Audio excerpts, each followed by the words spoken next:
Allah tidak pernah tinggalkan Anda. Mungkin ini ujian untuk membuat Anda lebih hebat lagi di masa depan. Kalau Anda tidak tahan bantingan yang sekarang, bagaimana Anda bisa mengatasi pelintiran yang akan datang? Semua keadaan jiwa kita, hati kita, perasaan-perasaan kita sudah lebih dulu bahkan pernah dirasakan oleh Nabi Muhammad SAW. Kalau Anda pernah gelisah, Nabi dulu pernah gelisah. Kalau Anda bahagia, Nabi juga pernah bahagia. Kalau Anda merasakan kekhawatiran, Nabi dulu pernah khawatir. Dan miniatur kehidupan kita sudah dicontohkan dalam perjalanan kehidupan Nabi Muhammad SAW agar kita bisa belajar mengatasi problematika kehidupan. Allahu Akbar, kalau beliau tidak diutus oleh Allah, kita tidak tahu bagaimana cara menyelesaikan pemetaan kehidupan kita hingga dengan saat ini. Bahkan satu ketika, pernah beliau kemudian dalam masa yang telah panjang berdakwah, qadarullah kemudian ada wahyu yang jeda datangnya tidak seperti biasanya. Biasanya datangnya cepat, berganti hari turun wahyu, ganti pekan turun wahyu. Ini beberapa masa wahyu belum turun. Ada hikmah di balik itu. Teman-teman sekalian, tiba-tiba beliau naik ke atas bukit, wahyu belum turun juga. Pulang ke rumah, belum turun juga. Sampai keadaan itu terlihat oleh kalangan kafir Quraisy dan mereka berkata, lihatlah Muhammad sudah gila. Dituduh gila. Jadi kalau Anda cuma dituduh dengan hal-hal yang ringan, dituduh soleh, kan? Dituduh kemudian orang yang berubah, dituduh semakin beriman dan sebagainya, barangkali itu lebih baik. Nabi dituduh gila, Anda bayangkan. Tuh Muhammad sudah gila. Muhammad sudah ditinggalkan oleh Tuhannya. Muhammad sudah kehilangan pegangannya. Muhammad sudah tidak punya orientasi. Orangnya sudah nggak jelas, bolak-balik tidak karuan. Naik ke atas bukit seakan-akan orang yang frustasi dan seterusnya. Tapi tahukah Anda apa yang terjadi? Setelah berbagai cacian, makian, tuduhan macam-macam diterima oleh Nabi SAW, lantas tibalah masanya Allah menurunkan satu surah, bahkan disandingkan dengan surah yang lainnya, bersandinglah dua surah ini secara bersamaan turun. Surah ke-93 dan surah ke-94-nya terkait berkelindan, memberikan satu harapan yang sangat panjang. Kata Allah, "Wadduha wal-laili idza saja." Ma wadda'aka rabbuka wa ma qala walal akhiratu khairul laka minal ula walasawfa yu'tika rabbuka fatarda alam yajidka yatiman fa'awa wa wajadaka dhallan fahada wa wajadaka 'ailan fa'aghna fa ammal yatima fala taqhar wa ammas sa'ila fala tanhar wa amma bi ni'mati rabbika fahaddits. Ya Muhammad, saya bersumpah dengan waktu duha. Kalau kita baca dengan ilmu balaghahnya, itu bukan sekedar sumpah mengilustrasikan waktu duha. Karena di ilmu balaghah itu nanti ada 3 turunan ilmu. Ada disebut ilmu ma'ani, ilmu mencari kata-kata sehingga ungkapannya sesuai untuk disampaikan. Mana kata-kata yang tepat untuk disampaikan dalam konteks yang ingin dibicarakan. Itu ma'ani namanya. Kemudian setelahnya ada ilmu bayan, bagaimana mengemas kosakata yang bagus ini sehingga bisa disampaikan dengan jelas, orang tidak bingung menerimanya, paham maksudnya. Kemudian setelah itu kadang-kadang jelas kalimatnya, tapi kedengarannya tidak indah. Woi, rapatkan, woi, apa belum paham juga? Rapatkan saf. Memang jelas, tapi nggak ngenakin. Maka bagaimana caranya disampaikan dengan jelas, tapi hati kita terasa nyaman, memuji. Terasanya nyaman diserahkan kepada Allah, tapi ada kebahagiaan, disampaikan tidak terasa tergurui, diperintahkan serasanya diberikan jalan untuk mendapatkan kebaikan. Maka yang ketiga disebut dengan ilmu badi' namanya. Ilmu menghiasi kalimat yang disampaikan sehingga terasa dengan nikmat. Turunannya nanti ada majaz namanya. Mengambil sebuah kalimatnya untuk diposisikan pada kalimat yang nyaman disebut dengan kinayah turunannya. Maka teman-teman kata Allah, wadduha. Diterjemahkan demi waktu duha, bukan sekedar waktu duha. Karena duha itu ada cahaya yang indah, dirasakannya enak. Antum keluar waktu duha kan enak tuh, berjemur, kata orang Sunda moyan gitu kan, datang, bahkan sampai dianalisis ada vitamin D-nya bisa terasakan. Ya, kemudian setelah itu ada kenikmatan, enak suasananya, seakan-akan dunia milik sendiri, yang lain numpang. Wah, nyaman keluar itu. Baik, jadi wadduha itu ingin bersumpah mengilustrasikan waktu kenyamanan yang pernah dilalui. Kalau dalam bahasa tafsir yang luasnya, saya bersumpah Muhammad, demi segala kenikmatan yang pernah engkau rasakan dalam hidupmu, seperti engkau merasakan cahaya duha itu. Engkau pernah senang, saya bersumpah dengan kesenanganmu. Engkau pernah tenang, saya bersumpah dengan ketenanganmu. Engkau pernah nyaman, saya bersumpah dengan kenyamanan yang pernah engkau rasakan. Walaili idza saja. Dan aku pun bersumpah demi gelapnya malam. Demikian terjemahannya. Bukan sekedar gelapnya malam, saja itu sesuatu yang pekat. Ya, ini belakang kelihatan agak gelap nih. Untuk memberikan proyek, kesini aja Pak, saya cuma ngasih contoh. Contoh, saya bukan mengeluh, bukan, ingin memberi contoh. Ya, contoh pada ilustrasi yang mau saya sampaikan. Nggak apa-apa, biarkan saja. Saya mau contoh kasih kata saja. Ya, ini belakang agak gelap untuk memproyeksikan cahaya ke sini. Tapi yang mau saya sampaikan, kalau gelapnya begitu pekat, semua cahaya ini nggak ada. Cahaya nggak ada nih, sama sekali tidak kelihatan. Saya mau tanya pada Anda, beraktivitasnya mudah atau sulit? Mudah nggak menemukan sendal Anda di luar? Belum tentu. Menemukan jalan keluar pun belum tentu mudah. Anda mesti meraba-raba jalan. Anda mesti kemudian melihat sesuatu dengan pandangan mata hati Anda. Raba, dan sebagainya. Sampai menemukan jalan itu pun belum tentu benar. Itulah yang disebut dengan gelapnya malam saja pekat. Kadang-kadang ada orang yang menghadapi satu kesulitan yang pekat, suasananya siang, cuman karena masalahnya begitu pekat seakan-akan membuat diri dia gelap. Jalan susah, limbung gitu. Kenapa gelap ya? Padahal terang. Karena masalah menggelimuti dirinya seakan-akan dia diselimuti masalah yang gelap. Bimbang dia. Makan gak enak, minum gak nyaman, dan seterusnya. Ya, biasanya makan ayam tenang, ini dikasih yang lebih enak juga rasanya pahit. Gak enak zamannya.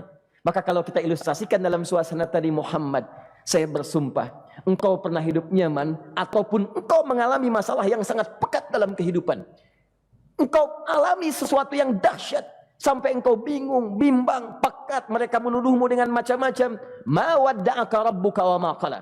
Saya pastikan kepadamu, dalam keadaan nyamanmu seperti dulu ataupun engkau bimbang seperti sekarang, Tuhanmu tidak akan pernah meninggalkanmu ataupun menuduhmu gila. Orang-orang yang dekat dengan Allah Subhanahu wa taala, maka Allah akan menjaganya baik dalam keadaan yang tenang dan nyaman ataupun dalam kesulitan yang luar biasa. Walal akhiratu khairul laka minal ula. Nanti saya akan tunjukkan kepadamu. Jika kamu telah tabah dan sabar menerima cacian mereka, menerima tuduhan mereka, nggak apa-apa, ini kan muqaddimah. Masa kamu masih panjang.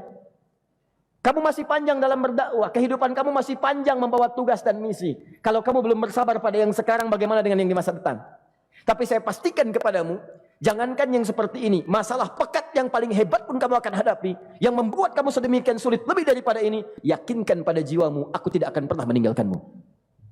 Ini prinsip dalam kehidupan kita. Jika Anda menggantungkan hidup kepada Allah, Anda bersandar dengan baik kepada Allah, maka ayat ini akan mengatakan, teman-teman sekalian, Allah tidak akan pernah meninggalkan Anda dalam setiap kehidupan Anda. Nanti, sekarang perjuangan. Kata Allah, walal akhiratu khairul laka minal ula. Nanti saat kamu tiba di akhirat, saya akan tunjukkan kepadamu ada yang lebih hebat yang tidak pernah engkau rasakan sebelumnya saat di bumi. Tidak akan ada lagi kesulitan yang kamu hadapi. Tidak akan ada lagi cacian yang kamu kemudian hadapi. Tidak ada lagi kemudian tuduhan yang kemudian kamu rasakan. Aku akan berikan apapun yang kamu inginkan sampai kamu puas. Wala sawfa yu'tika rabbuka fatarda. Nanti kamu pengen apapun, aku berikan. Kalau saufa masih ada jeda, ya. Kalau bahasanya wa yu'tika mungkin seketika. Tapi ketika mengatakan saufa, artinya bukan saat ini Muhammad. Sekarang pun aku berikan, tapi nanti yang di akhirat aku berikan sampai kamu merasa puas. Ayo minta apa saja. Hadir, hadir, hadir, hadir. Tapi yang paling indah, kalau kamu tidak percaya, alam yajidka yatiman fa'awa. Cobalah ingat, kalau sekarang sedang susah, coba ingat dulu. Bukankah saat kamu yatim, aku yang merawat sampai kamu tidak merasakan kegelisahan itu? Lahir bapak tidak ada, aku cukupkan dengan kakek. Kakek meninggal, aku hadirkan ibu dan paman hadir di sekitaranmu. Ibu meninggal, ada kakek. Kakek meninggal, ada paman. Dan Khadijah hadir di sekitaranmu. Bukankah aku rawat pada saat itu? Wajadaka dhallan fahada. Kamu sedang bingung, sedang susah. Bukankah sering aku berikan petunjuk kepadamu? Wajadaka ailan fa'aghna. Kamu merasakan kesulitan, lahir dalam keadaan yatim, tidak ada pendukung, maka aku jadikan kaya. Bukankah saat kamu menikah dengan Khadijah, aku tambahkan lagi pendukung untuk misi dakwahmu? Ini pesan dalam Al-Quran. Kalau Anda sedang merasa susah, kalau ingin menenangkan diri, ingat-ingat yang baik-baik yang dulu. Kalau Anda sedang jatuh dalam bisnis, ingat-ingat saat Anda meningkat dalam bisnis Anda. Allah tidak pernah tinggalkan Anda. Mungkin ini ujian untuk membuat Anda lebih hebat lagi di masa depan. Kalau Anda tidak tahan bantingan yang sekarang, bagaimana Anda bisa mengatasi pelintiran yang akan datang? Karena dalam kehidupan bukan cuma dibanting. Anda mungkin mengalami penyingkiran, penyungkuran, lipatan, guntingan, bantingan, macam-macam. Jadi kalau satu gaya belum bisa Anda atasi, bagaimana Anda bisa berharap mendapatkan turunan yang lainnya? Selalu ingat bahwa jika hidup Anda ingin tampil gaya, Anda harus merasakan tekanan dalam kehidupan. Karena F selalu berbanding lurus dengan P, hukum Pascalnya. Gaya berbanding lurus dengan tekanan. Orang yang ingin tampil gaya dalam kehidupan, maka dia mesti siap menghadapi tantangan-tantangan hidup yang diatasi. Turun ayat, sampai ujungnya. Jadi kalau kamu sudah begini lagi, jangan pernah kamu bentak orang lain. Jangan pernah merendahkan orang lain. Karena Allah pun menjaga setiap hamba sepanjang ia mendekat kepadamu. Setelah itulah turun kemudian surah Al-Insyirah. Alam nashrah lakas sadra. Antum kenal Nabi Musa? Baik. Tapi agak lumayan lah. Tadi saya di Soreang kenal Fir'aun. Di sini Musa. Baik, alhamdulillah. Perhatikan ya, dahsyatnya pemberian Allah kepada Nabi Muhammad SAW.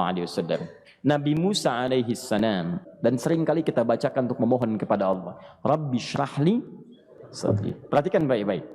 Ini keunggulan Nabi Muhammad SAW dibanding Nabi Musa alaihissalam. Dua-duanya Nabi, Rasul, tapi masing-masing punya keistimewaan. Musa, Nabi, berdakwah, memohon kepada Allah kelapangan hati. Rabbi syrahli sadri. Ya Allah, tolong lapangkan hatiku nih. Kenapa mesti lapang? Karena pasti Musa merasakan nih. Saya tahu betul karakter Fir'aun. Belum apa-apa sudah memaki. Kalau orang yang hatinya tidak lapang, tidak akan tahan dengan makian, keluarlah kemudian balasan yang tidak digambarkan sebelumnya. Fir'aun itu kasar. Kasarnya bukan sekedar kasar, bahkan saking kasarnya bisa berujung pada eksekusi kematian. Saya contohkan tadi di sore yang ini, saya nggak suka dengan rambutnya nih, kata Fir'aun. Bukan nyuruh-nyukur mas, tolong pisahkan kepala dari badannya. Gitu gayanya tuh, Fir'aun. Ya, bukan nggak ngenakin, susah dengan Fir'aun itu. Jadi kalau belum apa-apa datang Musa ke situ, hatinya tidak seluas samudra, hatinya tidak lapang, cuman seluas gelas, tidak akan sabar menerima cacian Fir'aun. Begitu datang dicaci, dasar anak gak tahu diri, gak tahu malu, sudah saya rawat begini. Ya Allah, saya bosan dengarnya, matiin aja sekarang. Musa Nabi berdoa dikabulkan. Cuman kalau Fir'aun kemudian ajalnya misal wafat pada saat itu, tidak akan jadi contoh kepada kita untuk kekinian. Bagaimana orang yang bebal untuk bertobat kepada Allah Subhanahu wa taala. Bagaimana penyimpangan dalam kedudukan. Bagaimana dia kemudian akrab dengan pengusaha yang gelap. Di pengusaha gelap berpartner dengan penguasa zalim. Sudah ada dari dulu. Pengusahanya disebut dengan Qarun. Kemudian mohon maaf, ya, yang pemimpinnya disebut dengan Fir'aun. Tokoh intelektualnya disebut dengan Haman. Makanya cerita ini komplit di Quran. Sudah ada. Di setiap persoalan dalam kehidupan masyarakat disebabkan tiga hal yang berkolaborasi. Kalau bukan penguasa zalim, berpartner dengan pengusaha gelap, ditopang oleh intelektual yang sembrono. Itu persoalan. Jadi kalau ada sekarang intelektual menyalahgunakan kepintarannya, dia terlambat, sudah ada Haman dulu. Dan gak usah bersaing, dia bisa bikin piramida, Anda belum tentu bisa membuatnya. Kalah Anda, masih kalah hebat. Ya, jadi kalau dititipkan sesuatu jangan disimpangkan. Yang ingin saya sampaikan, Musa mengatakan Rabbi syrahli sadri. Nabi berangkat berdoa dikabulkan oleh Allah. Nabi Muhammad belum minta turun ayat. Alam nashrah laka sadra. Yang ini minta Rabbi syrahli sadri. Nabi Muhammad alam nashrah laka sadra. Muhammad mulai dari peristiwa sehingga engkau akan lebih sabar lagi menerima tantangan-tantangan dakwah. Mulai sejak itu jangankan dimaki, dilempar batu di Taif. Dari Mekah pergi ke Taif dengan Zaid kemudian. Sampai di Taif mendapatkan sesuatu yang tidak dibayangkan sebelumnya. Kalau cuma dihentikan saat mengajar, wajar. Ini dilempari batu. Anda bayangkan? Bisa kebayang nggak? Lempari batu tuh. Dilempar. Zaid jadi tameng, berdarah-darah, kemudian mundur. Mundur, beristirahat di bawah tepian pohon. Begitu beristirahat, datang malaikat penjaga dua gunung. Turun malaikat dengan kesal mengatakan, Ya Rasulullah, mud yadaika ilas sama. Ya Rasulullah, angkat tanganmu ke langit, minta kepada Allah, aku angkat dua bukit di Taif, aku himpit keduanya mereka. Aku himpit penduduk Taif dengan dua bukit itu. Apa jawab Nabi? Karena sudah mendapatkan kelapangan, ketenangan, belajar dari peristiwa-peristiwa tadi, indah jawabannya. Lah, katanya, tolong jangan lakukan. Innahum qaumun la ya'lamun. Mereka belum paham saja. Mereka belum mengerti. Tolong jangan lakukan. Aku bermohon kepada Allah. Boleh jadi nanti di masa depan akan ada hamba-hamba terbaik yang lahir dari bumi Taif ini. Kemudian beliau berkata, Rabbi, ina man takilluni. A ila qaribin yu'limuni am ila ba'idin yu'dhini fa ana radin ma lam taghdab ilayya. Ya Allah, kemana lagi engkau akan utus aku untuk berdakwah setelah peristiwa ini? Apakah tempatnya lebih dekat aku jangkau sekarang, tapi di situ aku akan disakiti lagi? Ataukah jaraknya masih jauh, tapi di tempat itu aku akan dizalimi lagi? Aku ridha ya Allah dengan itu semua, asalkan engkau tidak marah kepadaku. Asalkan engkau tidak marah kepadaku. La haula wa la quwata illa billahil aliyil azim. Begitu kelapangan itu muncul, ridha dengan ketetapan dan siap, tabah, kuat, hadir dalam jiwanya. Tiba-tiba turun undangan, tunaikan Isra dan Mi'raj.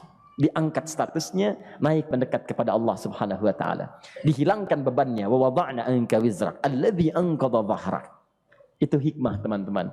Barangkali kalau antum saat ini datang ke masjid ini untuk kajian, sedang bawa beban, ada kesulitan, penuh dengan macam-macam, barangkali dibacakan surat Ad-Duha tadi untuk memberikan harapan kepada Anda. Ini bukan PHP, karena ini bukan masalah urusan manusia. Ini adalah janji yang tidak akan pernah diingkari. Innallaha la yukhliful mi'ad. Kata Allah, Anda punya masalah, ingat suasana tenang pada masa lalu. Bukankah saya memberikan ketenangan kepadamu? Mendekat kepada saya, Anda bersabar, yakinkan bahwa ujian yang saya berikan saat ini sesungguhnya untuk membuat kamu lebih hebat di masa depan. Karena orang hebat tidak akan pernah sepi dari ujian untuk membuat dia lebih kuat menghadapi tantangan dalam kehidupan.